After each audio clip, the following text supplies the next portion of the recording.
Olá, sejam bem-vindos ao Frente a Frente que começa agora. A nossa entrevista hoje é com a professora Luciana Santana, ela que é mestre e doutora em Ciência Política pela Universidade Federal de Minas Gerais, com passagem pela Universidade de Salamanca, na Espanha.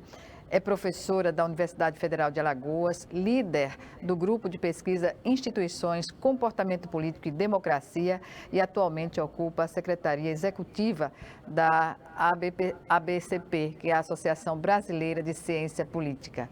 Professora, sempre um prazer recebê-la aqui no Frente a Frente.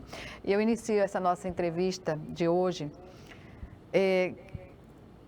solicitando uma avaliação sua do quadro pós-eleição. A gente observa que a força da esquerda nas disputas na região Nordeste sempre foram, digamos, alinhadas, né, nessa condição.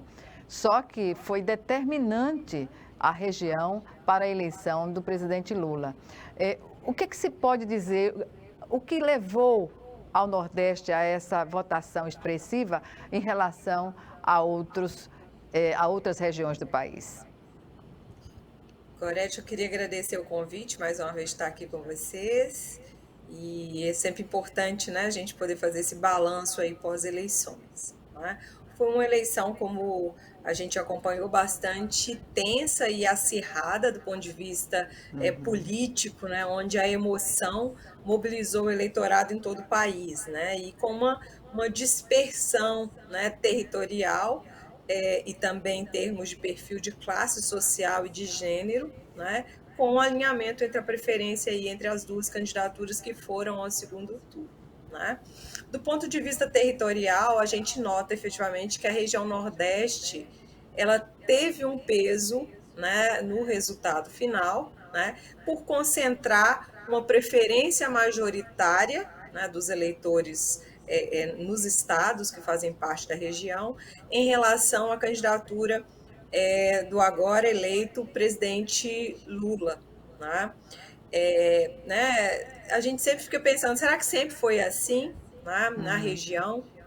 Esse alinhamento ele começou efetivamente a partir de 2006, um pouco depois ali, né, da primeira eleição que o presidente Lula ele venceu lá em 2002. Então, a partir de 2006, esse alinhamento a candidatura na eleição presidencial, ele também começou a acontecer no âmbito das disputas nos estados.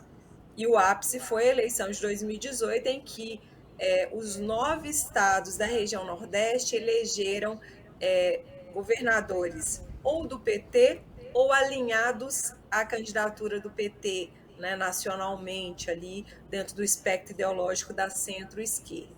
Tá? Na eleição de 2020, a gente também acabou tendo essa aproximação, apesar da gente ter tido 2 governadores eleitos aí com palanque neutro no segundo turno, que foi o caso de Sergipe e também em Pernambuco, né? Mas, de qualquer forma, o eleitorado, né, majoritariamente nesses estados deram voto aí ao presidente Luiz Inácio Lula da Silva. Bem, o presidente Lula vai assumir a presidência num contexto muito difícil do ponto de vista da divisão do país. É notória, está colocada, e essa divisão, não é, hoje, fazendo uma relação com os movimentos de resistência ao resultado das eleições, com manifestantes ocupando espaços próximos às Forças Armadas, à representação das Forças Armadas em todo o país, eu pergunto, que situação difícil, essa situação, o presidente pode, digamos assim, chamar, não é, as demais instituições do país a pacificar, ou essa questão vai ser acirrada a essa tendência durante todo o governo Lula? Bom, esse tensionamento que a gente vê né, se expressar nas urnas e que a gente depois, posteriormente ao resultado das eleições, a gente vê crescer aí em termos de manifestações questionando o resultado das urnas, né, a gente pode dizer que é algo novo, né? Desde a redemocratização, a gente não viu em nenhum momento esse tipo de reação acontecer, né? Então, talvez esse seja um dos desafios, efetivamente, que o novo presidente eleito ele vai ter que tentar, de alguma maneira, lidar, né, no sentido de buscar estratégias de apaziguamento social. Né? E acredito que, independente do resultado, a gente teria um país dividido. E que a eleição de Lula, né, a meu ver, representa uma sinalização muito mais positiva no sentido dele já ter demonstrado ter melhor habilidade para lidar com as divergências políticas. Então, acredito que aí uma interlocução com lideranças que foram eleitas pelo Congresso, né, para estar dentro do Congresso Nacional, a melhor relação entre os poderes e também mais interlocução com lideranças da sociedade civil poderão minimizar num curto espaço de tempo essa situação que não deve perdurar, né, por muito tempo, né? Até porque você questionar e pedir questionar não é um problema, né? As manifestações elas são livres para criticar, para questionar. O grande problema que eu vejo são as manifestações que pedem, por exemplo, uma medida que não é constitucional, que é pedido de intervenção federal, né? Então, isso não é permitido, né? Então acaba atentando contra as instituições e algo que né, o Supremo Tribunal Federal, a Justiça Eleitoral precisa preservar é justamente a integridade das nossas instituições políticas. Então, eu acredito aí que a gente vai buscar alternativas para reduzir essas situações e tentar pacificar esses manifestantes. Mas a senhora não acredita que o fato de essas manifestações estarem ocorrendo de forma organizada, não é, com toda a infraestrutura que a gente observa, não é, tem-se ali um financiamento, não é possível. Elas não podem, digamos assim, pela demora, não é, que se coloca ali, não ameaça às instituições, não ameaça ao equilíbrio democrático? Bom, Gorete, eu tenho uma posição talvez até mais otimista, né? Eu acho que num primeiro momento é realmente preocupante, né, que a gente tenha pessoas financiando esse tipo de manifestação e que as pessoas não tenham simplesmente o cuidado de checar informações que chegam até elas, né, que buscam essa ampliação dessa mobilização e até a proliferação de notícias que não condizem com a realidade, né? De que as eleições vão ser canceladas, de que o ministro do Supremo vai ser preso. Então, a gente vê que existe também aí componentes de desinformação que vão precisar ser desintegrados aí num curto espaço de tempo. Né? Não acredito num ataque direto às instituições ao ponto de interromper um processo democrático no país, mas de alguma maneira qualquer sinalização, qualquer manifestação que atente contra a integridade das instituições políticas e daquilo que prevê a própria Constituição é passível aí de responsabilização. Então, o que eu espero é que as instituições sejam capazes, mesmo que demore um pouco mais, né, porque a gente está lidando com movimentos e com pessoas que são muito bem organizadas, que detêm muitos recursos, né, financeiros e até políticos, né, para poder mobilizar essas pessoas, né, que elas possam ser responsabilizadas e que a gente comece efetivamente a ter uma normalidade democrática no país. Eu não vejo como essas manifestações possam interferir no curso normal, que é o processo de transição, né, que Que já está já está ocorrendo, né? acontecendo, né? E também a posse do novo presidente, do novo ministério, a partir do dia 1º de janeiro. Agora, o papel do Centrão no sentido de contribuir para a redemocratização não, eu diria para essa condição de estarmos num país democrático, porque nunca ocorreu isso desde a redemocratização do país, não é? A gente nunca viu um movimento de resistência como esse, orquestrado assim. Eu pergunto, o Centrão, que depende da democracia para existir, não é? Porque não existe Centrão, porque o autoritarismo não permite uma outra força que venha na contramão do que defende. Poderá criar uma situação favorável junto aos estados, ao país, nesse sentido? Bom, apesar da gente não ter tido nenhuma interrupção, né, no processo democrático, a gente, tendo em vista o que aconteceu no país nos últimos anos, a gente pode dizer que a gente tem aí uma redemocratização dentro da própria democratização, né, no sentido de que há uma tentativa de voltar à normalidade democrática, né, no relacionamento dos poderes, no relacionamento entre os parlamentares e o executivo, e aí entra o papel do Centrão, que sempre foi um partido, quer dizer, um grupo, né, de partidos que buscaram ali estar próximo dos governos, independente de qualquer que seja, né? São partidos com né, lideranças que pertenceram, por exemplo, ao governo de Itamar Franco, de Fernando Henrique, de Lula, de Dilma, de Temer, né, e que conseguiu, em certo momento ali, se aproximar e se tornar uma base de apoio muito consistente ao atual presidente Jair Bolsonaro, né? Então, assim como aconteceu em outros momentos, a gente vai ver, sim, uma parcela desses parlamentares seguindo na direção do novo governo eleito, porque eles estão ali pensando em como retroalimentar suas bases eleitorais.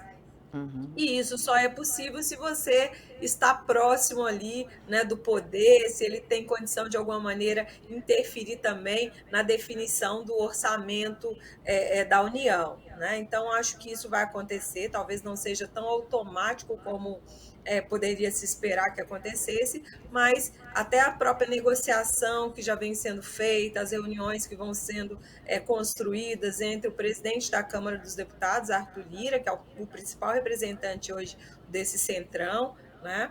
E também do presidente do Senado, Rodrigo Pacheco, já há uma sinalização aí clara de que há uma busca para se garantir essa governabilidade, que essa governabilidade passa também por diálogo com esse centrão.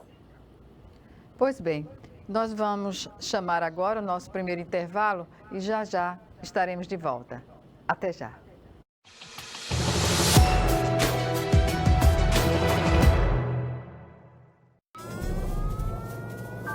Há mais de 40 anos, um grupo de médicos criou uma organização de emergência médico-humanitária capaz de oferecer ajuda às pessoas em meio a desastres naturais, epidemias ou guerras, atendendo os mais necessitados sem se importar com raça, religião ou ideologia.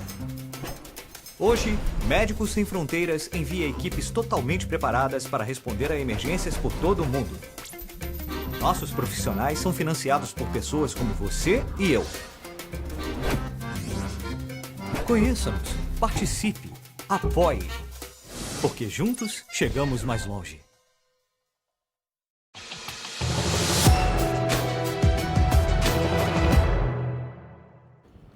De volta com o Frente a Frente, que hoje recebe a professora Luciana Santana, ela que é mestre e doutora em Ciência Política pela Universidade Federal de Minas Gerais, com passagem pela Universidade de Salamanca, na Espanha. É também professora da Universidade Federal de Alagoas, líder do grupo de pesquisa Instituições, Comportamento Político e Democracia e atualmente ocupa a Secretaria Executiva da Associação Brasileira de Ciência Política. Professora, podemos afirmar que essas eleições presidenciais, destacando a eleição presidencial, tenha sido uma eleição meio plebiscitária no país? Bom, do ponto de vista de como ela aconteceu, né, em termos de preferência e de visão, eu acredito que sim, né? Mas a gente precisa entender que esse processo de polarização que acabou se concentrando, né, de forma muito intensa na figura dessas duas lideranças políticas, né, que movem parcela da população ali, em termos até de emoções, né, em volta delas, acaba também não sendo algo novo, né? A diferença é que a gente sai de uma polarização em termos partidários, que foi isso que aconteceu especialmente ali a partir de 1994, né, em que houve claramente uma polarização entre PT e PSDB na disputa pela presidência do país, né, que perdurou até 2014, para a gente chegar ali em 2018 e especialmente o ano de 2022, em que figuras políticas acabaram polarizando, né, esse processo, né? Então se tornou uma disputa muito mais personalizada e que tem um componente adicional, né, de mobilização muito intensa,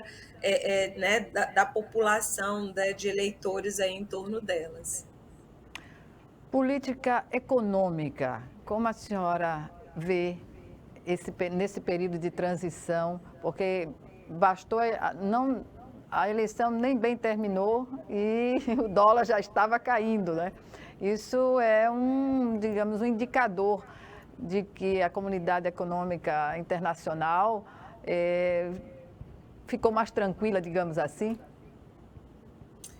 Exatamente.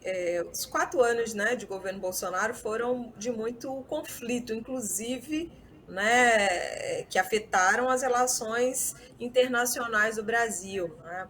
As próprias decisões do Brasil em termos de política ambiental, isso acabaram interferindo, a forma como foi conduzida aí todas as negociações com entidades internacionais, o próprio posicionamento que o Brasil teve aí em vários eventos internacionais não repercutiram bem, né? Tanto que a gente viu aí até a imprensa internacional muito ansiosa e muito na expectativa do resultado no Brasil, né? Então, o fato de ter um novo presidente e esse novo presidente já ter tido uma experiência de política internacional e também de garantia de cumprimento ali de requisitos econômicos necessários para garantir uma estabilidade, né, no país, que possibilite as transações comerciais com outros países sem qualquer tipo de discriminação, né? Isso faz com que a gente tenha aí essa percepção do mercado internacional de que a gente, né, que o Estado brasileiro vai voltar aí até uma situação de normalidade em que essas relações elas vão se acontecer de uma forma muito mais tranquila. Então, o que a gente viu aí em relação à Bolsa de Valores, em relação aí à valorização né, da moeda brasileira, isso reflete aí uma percepção internacional sobre o Brasil para os próximos anos. Sobre a Conferência do Clima, o fato de o presidente Lula não ter ainda assumido o país e ter sido convidado a participar, não é? Isso é um indicativo de que a política ambiental do Brasil voltará a ser uma prioridade também do governo que vai se instalar, não é isso? Isso ficou muito claro, né, durante a campanha presidencial, né, no qual, inclusive, o ex-presidente Lula ele conseguiu se aproximar aí da sua ex-ministra Marina Silva, né, trazer para si como uma das principais aliadas e que efetivamente entrou em campo, foi para as ruas, fez campanha, né, foi efetivamente ter como prioridade da sua agenda de governo uma mudança na orientação de política ambiental em relação ao que está acontecendo hoje, né? A gente teve aí ao longo dos 4 anos de governo Bolsonaro o aumento no desmatamento, de queimadas, né? A gente teve problemas em relação ao cumprimento de normatizações internacionais e acordos, né, que foram feitos anteriormente. Invasões de propriedades indígenas aí por fazendeiros, por grileiros, né? Então, a gente teve situações muito adversas, né? Que, inclusive, colocaram aí uma suspensão do fundo, né?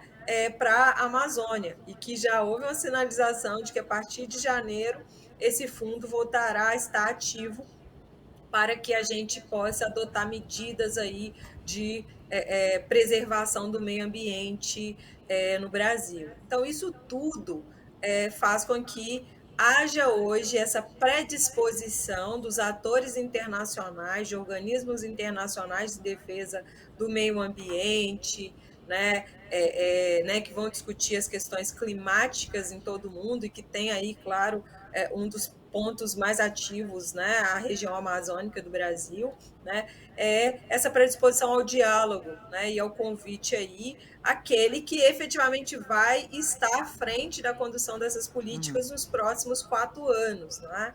Então, é muito simbólico, né, que haja essa reação e que o presidente Lula confirme a participação nesse evento. O que chama a atenção durante o período dos 4 anos do presidente Bolsonaro é que a fake news ganhou um componente tão forte que se mostrava a devastação da Amazônia, interferindo inclusive com o garimpo em áreas habitadas pelos povos originários e, de repente, o governo dizer que não está fazendo isso quando fazia, né? Quando cometia esse crime contra o meio ambiente. Essa questão, você acredita que pode ser reparada do ponto de vista institucional no Brasil? Acho que esse indicativo já acontece, né? Quando a gente há essas sinalizações desses autoridades internacionais responsáveis pelas discussões, né, relacionadas ao meio ambiente, já mostram uma possibilidade de estabilização, né, nessas relações aí, e também na possibilidade, né, na crença de que o Brasil pode retomar um caminho diferente. Claro que vai passar por uma revogação de vários atos e normativas que foram aprovados aí durante a gestão do presidente Jair Bolsonaro, né? Então, claro que demandará também uma negociação interna com o Congresso Nacional, né, na Câmara, no Senado, mas acredito que a priorização da agenda de governo já é um primeiro indicativo, né? E acho que a habilidade política do presidente Lula, somado aí, e acredito que ele fará uma boa escolha para o Ministério do Meio Ambiente, né? Então, isso tudo contribuirá aí para que a gente possa mudar, né, esse curso e voltar a ter um outro direcionamento para as políticas ambientais no Brasil. Uma pergunta que não quer calar. A quem interessa, não é, essa devastidão do meio ambiente, enfim? Eu fico pasma só de pensar como poderia ser se esse mecanismo, não é, de passar, de romper a porteira aí, fosse ter continuidade, porque é visível todo o prejuízo ambiental que se teve. Nesse sentido, a reestruturação dos órgãos, né, que defendem o meio ambiente está na ordem do dia, né? Exatamente. A gente tem grupos muito interessados, né, na exploração da floresta amazônica, e também, né, sem qualquer compromisso social e ambiental, né?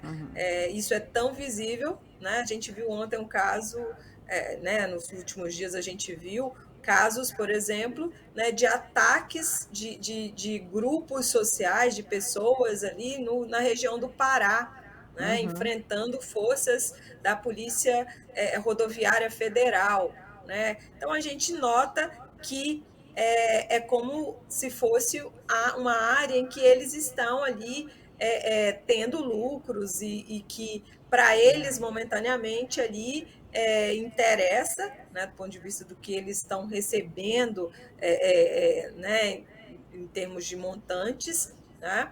Mas o grande problema é que não tem compromisso social, não há uma consciência ambiental dos impactos que isso causa no médio e longo prazo, né? Para toda a sociedade, tanto brasileira quanto toda a comunidade internacional, né? Então, por isso que a gente tem também todos esses vetos que foram feitos internacionalmente a políticas adotadas para o Brasil, né? Então, por isso também a gente vê hoje um outro olhar para o Brasil, perspectivas mais positivas com o novo governo.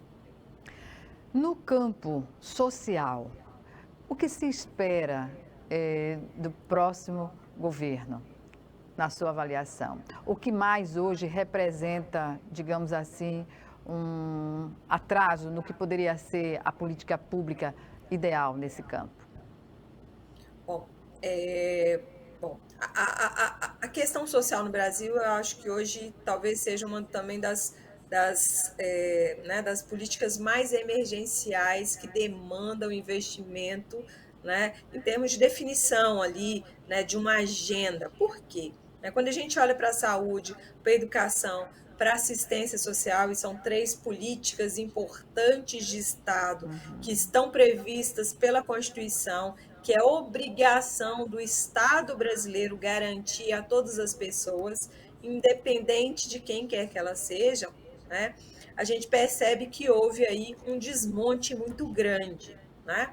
Tanto nas próprias políticas, porque a gente já tinha planos nacionais bastante estruturados e que isso foi desintegrado com uma omissão do presidente da República, com uma ausência de coordenação no âmbito dos respectivos ministérios, né, competentes, né? E pior, a gente teve aí uma desmobilização do corpo técnico e profissional, né, que já tinha ali uma expertise para levar adiante essas políticas, independente de quaisquer que sejam os governos, né? Então, isso vai ser um grande desafio, porque né, essas áreas elas vão ter que ser reconstruídas, né? Elas vão ter que ser, tanto do ponto de vista de burocracia ou da burocratização, né, interna desses órgãos responsáveis, né, quanto da definição de políticas. Né? E nas políticas a gente já viu resultados que são muito desastrosos, né? Tanto que o Brasil voltou a configurar no mapa da pobreza, tendo aí concentrado 33 milhões de pessoas vivendo com fome no país, né? 52% da população total do Brasil vivendo em insegurança alimentar. Hoje o Sistema Único de Saúde, apesar de ser bem estruturado, ele hoje não dá conta de todas as demandas que a gente tem ali de serviços. Fora Vacinas, isso, né? por exemplo, não é? Além disso, né, a gente sempre foi uma referência em termos de vacinação. Hoje o Brasil não consegue chegar à meta estabelecida, né, internacionalmente. Herança do negacionismo, né, professora? Exatamente, negacionismo e desinformação foram grandes responsáveis pelos resultados que a gente tem hoje, né? De descrença de parte da população em relação às vacinas, dos seus resultados, né? A poliomielite, né? Que já tinha sido extinta no Brasil, hoje a gente não chegou ali à taxa mínima necessária, e a gente sabe que as sequelas dessa doença são muito sérias, né? A própria pandemia, né, a Covid-19, ela teve ali um desdobramento em termos de sequelas das doenças que hoje o Sistema Único de Saúde não tem dado conta, porque não existe um plano de ação no âmbito do Ministério da Saúde para tentar planejar e reverter ali, né, em políticas que efetivamente atendam essas pessoas e façam o acompanhamento ali no curto e médio prazo. Né? A assistência social ela já não existe do ponto de vista de política nacional como a gente teve anteriormente. Né? Não há, por exemplo, uma priorização da agricultura familiar para subsidiar aí a redução dessa inseguridade alimentar que a gente tem hoje. Né? E tantas outras, né? A gente poderia estar discutindo o dia inteiro aqui sobre vários problemas que a gente enfrentou aí. Então, o governo eleito ele vai precisar colocar, sim, o social, né? As políticas sociais como prioridades também no seu governo. Pois é. No próximo bloco a gente já começa falando de orçamento, que é um problema a ser enfrentado. O Frente a Frente volta em 1 minuto para o nosso último debate.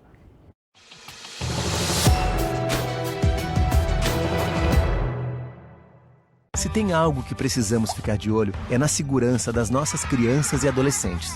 Violência sexual, uso de álcool e drogas, trabalho infantil, situação de rua e desaparecimento de crianças são exemplos do que precisamos prevenir e denunciar. Disque 100 e denuncie qualquer violação dos direitos das crianças e adolescentes. Baixe também o aplicativo Proteja Brasil no seu celular.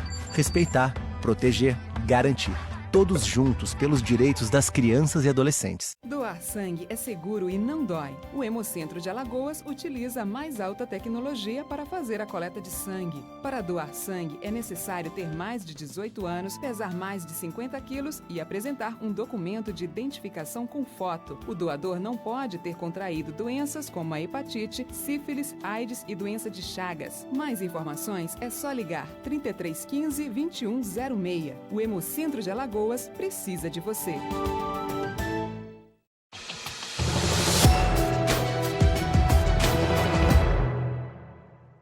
Estamos de volta para o último bloco do Frente a Frente, que hoje recebe a professora Luciana Santana. Ela que é mestre e doutora em Ciência Política pela Universidade Federal de Minas Gerais, com passagem pela Universidade de Salamanca, na Espanha. Ela também é professora na Universidade Federal de Alagoas, líder do grupo de pesquisa Instituições, Comportamento Político e Democracia e atualmente ocupa a Secretaria Executiva da Associação Brasileira de Ciência Política. Professora, nosso assunto é orçamento. A Comissão de Transição já verificou que vai faltar dinheiro para os programas sociais que estão aí colocados. Eu pergunto, qual seria a saída do próximo governo para deixar transparente o que é possível e o que não vai ser possível por conta dessa questão orçamentária? Porque o benefício de R$600 não tem dinheiro nem para isso, né? Sem falar nas outras políticas públicas sociais. Seria o caso de o governo Lula trabalhar melhor a comunicação para responsabilizar, né, para mostrar, abrir as contas e fazer o povo brasileiro avaliar o que acontece nesse início de gestão? Bom, isso vai ter que acontecer em algum momento, né? É importante que a população ela efetivamente saiba qual é a situação atual do país, né, em termos orçamentários e também déficits de políticas, né, que deveriam ser subsidiadas Sim. por esse orçamento, né?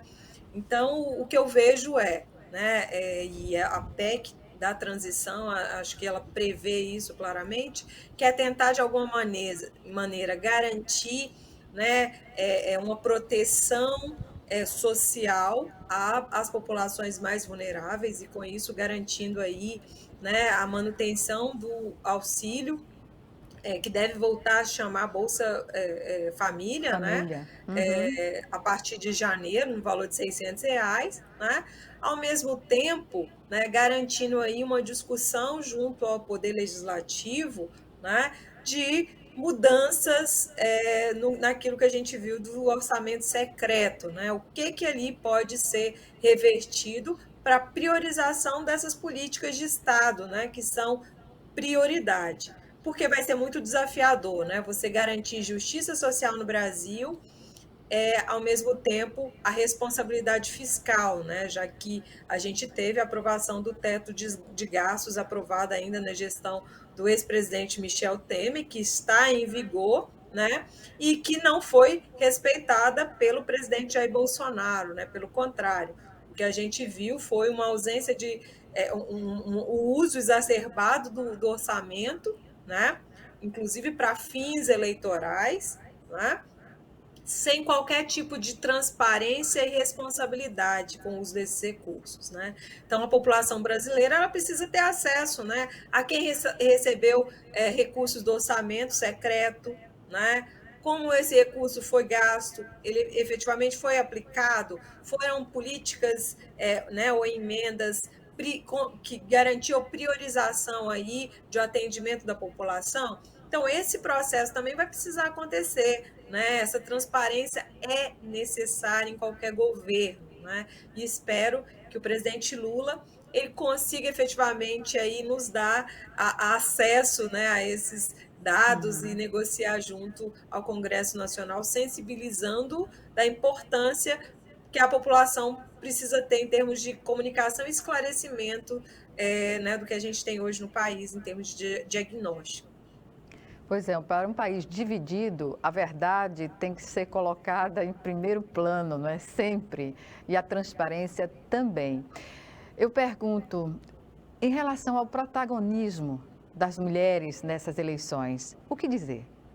No campo político, né? No campo político ideológico e na disputa propriamente dita, porque a gente observa aí a candidata, até então Simone Tebet, mostrou uma diferença, né, quando, ao perder no primeiro turno, aliou-se ao presidente Lula. Bom, algumas lideranças femininas elas tiveram um papel extremamente importante, né, no processo eleitoral, né, e conseguiram de alguma maneira ali consolidar e até recuperar um eleitorado que tinha uma certa desconfiança na candidatura do presidente Lula. Né? Então, acho que, inclusive, a Simone Tebet, e aí reforço também o papel da Marina Silva, né? Como grandes protagonistas dessa eleição, que conseguiram se conectar ao eleitorado do Brasil, que foi também definitivo para a vitória do ex-presidente Lula, né?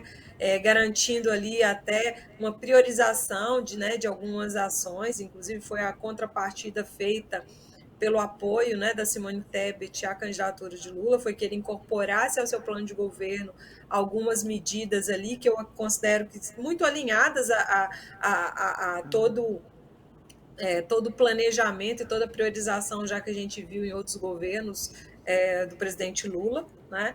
Então, acho que não só na campanha, mas que acho que no governo também as duas terão um papel muito importante. E isso reforça o quanto é importante termos mais mulheres na política, né? O quanto mulheres fazem diferença, são mais sensíveis ali para tratar de temas diversos, né? E que têm as mesmas capacidades técnicas, né, que os homens para tomar decisões políticas. Pois é, no campo local, aumentou a representatividade das mulheres na Assembleia Legislativa, né? Isso sugere uma expectativa ainda maior da atuação das mulheres. Na Câmara dos Deputados a gente teve um aumento, né? A gente chegou ali na casa dos 90, né? A gente vai ter 91 deputadas eleitas, o que é também um avanço, né? Já que, ao contrário do que era previsto, com o fim das coligações, a gente imaginava que esse efeito poderia ser perverso para as mulheres, mas não. Houve uma melhora na situação, ainda insuficiente, mas uma melhora que deve ser sempre enfatizada. Em Alagoas também a gente teve mais uma representante, né, uma liderança feminina eleita, né, e considerando essa ampliação que a gente teve aí, né, na última eleição, chegando já a 5, nessas 6 mulheres, já começa a ter melhorias em termos da qualidade das políticas públicas que vão ser aprovadas no âmbito do legislativo. Então, essa é a nossa perspectiva aí com esse aumento da participação. E, claro, a gente vai estar sempre atenta também à representação dessas mulheres na condução ali, né, dos ministérios e também das secretarias, né, no âmbito local aí, se essas mulheres vão continuar também fazendo diferença e participando ativamente desse processo decisório no país. Bem, o presidente Lula tem uma habilidade incontestável no plano político, não é? O que se espera da relação do Executivo com o Congresso agora reconfigurado como de centro-direita? Bom, quando a gente teve o resultado do primeiro turno, a gente viu muitas análises pessimistas, né? No sentido, nossa, a direita, ela acabou dominando, né, o Congresso Nacional, tanto o Senado quanto a Câmara dos Deputados, que isso, de alguma maneira, poderia potencializar uma ingovernabilidade em caso de vitória do ex-presidente Lula, né? Com a efetivação da sua vitória, né, a gente já começa a pensar num outro momento, né? Porque a gente começa a ver claramente as sinalizações, mesmo desses parlamentares eleitos que, né, pertencem ao espectro ideológico da direita, né, já com sinalizações de que poderão ali, que estão dispostos a negociar apoio, né, e garantir essa governabilidade, né? Em 2002, quando ele foi eleito, a gente também teve um cenário muito adverso, né? Ele teve ali que aguardar todo o ano de 2003 até o segundo semestre para ele conseguir ter a maioria para poder conseguir começar a governar e conseguir colocar a sua agenda para frente, né? Considerando hoje as movimentações que a gente tem visto, né, dos parlamentares eleitos, de lideranças também no âmbito dos estados, que de alguma maneira pressionam também lideranças nacionais, é que minha perspectiva é que ainda no primeiro semestre de 2023 a gente já tem ali garantido uma maioria, né, e que o presidente Lula ele consiga já, desde o início do seu governo, garantir aí uma agenda positiva e que faça diferença aí para os próximos anos. Agora, é claro, diferentemente de 2003, ele vai conviver com uma oposição efetivamente extrema, né? Porque a gente tem ali parte desses deputados e senadores eleitos, né, que comungam aí de uma agenda de costume forte, que vem para enfrentar mesmo, para inclusive se conectar com esses manifestantes, né, que estão aí nas portas dos quartéis e que vão querer ali ampliar espaços para vir forte para a eleição de 2023. Mas, claro, há formas de reduzir o potencial estrago que pode ser vislumbrado aí por parte dessa oposição mais ferrenha, que eu falo que é da extrema-direita efetivamente, né? E aí, claro, cabe à sociedade civil também, né, de garantir aí, de pressionar para que esses atores políticos pensem no país, né, em primeiro lugar, né, no sentido de garantir aí que a agenda de mudanças possa se efetivar e ser aprovada no âmbito do Congresso. É fato que a violência se instalou, a violência política, né? E diante desse recrudescimento, né, de observarmos que a extrema-direita está, digamos assim, numa correlação de forças bem favorável dentro da direita, que também está, que colocou, né, a sua cara nesse processo eleitoral. E nesse sentido, o Brasil precisa se reencontrar com a característica dele, que nunca foi a violência política nesse patamar, né, dessa magnitude. Nesse sentido, a senhora acredita que a pacificação do país, ela é possível?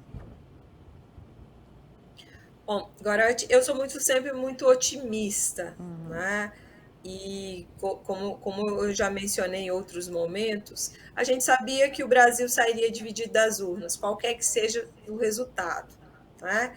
E aí, quando eu penso as lideranças que estavam ali na disputa do segundo turno, eu sempre penso qual deles teriam mais habilidade para poder apaziguar essa situação, né? E eu particularmente considero, tendo em vista evidências, né? Sempre falando isso, né? A gente sempre preza pelas evidências científicas. Daquilo que aconteceu em 2 mandatos, né, de 2003 a 2010, do ex-presidente Lula, e o que aconteceu no atual governo, né, que começou em 2019 e que está acabando esse ano, né? Então, Lula se mostrou muito mais habilidoso em conduzir, né, politicamente divergências ocorridas tanto do ponto de vista social quanto também congressual, né? Ele foi muito habilidoso né? E até na própria campanha eleitoral ele fez isso, quando ele trouxe para perto de si uma concertação de forças, reunindo lideranças políticas que foram adversários, né? Alckmin, por Historicamente exemplo, né? adversários. Pois é. Exatamente. Né? E tanto do campo de vista político, tanto do ponto de vista econômico. Né? Isso não é uma tarefa fácil num país, numa situação no qual a gente está vivendo. Então, considerando isso, considerando evidências de atuação de governo, perfil de governo, considero que o presidente eleito ele tem mais habilidade e condições de reverter essa situação hoje no país do que efetivamente se a gente tivesse uma recondução do atual presidente. Professora Luciana Santana, lamento informar que estamos finalizando o nosso programa. Suas considerações finais. Gorete, eu termino minhas considerações primeiro agradecendo vocês pela oportunidade, né?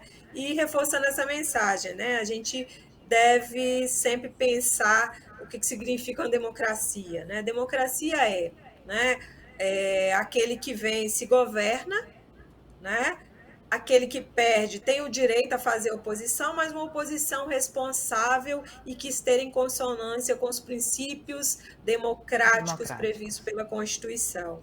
Né? Então, não é permitido, né, em hipótese nenhuma, que a gente ataque as instituições. Né? A gente precisa pensar que somos um único país, né? Que a gente tem metas, que a gente tem pessoas que estão sofrendo muito com a situação atual do país, e a gente precisa se unir efetivamente e garantir aí um fortalecimento das nossas instituições, o fortalecimento da democracia no país e que a gente possa avançar, né? Nossa democracia ainda é muito jovem, a gente precisa avançar bastante. E protegê-la. Obrigada mais uma vez e até uma próxima oportunidade, professora. Obrigada. Muito obrigada.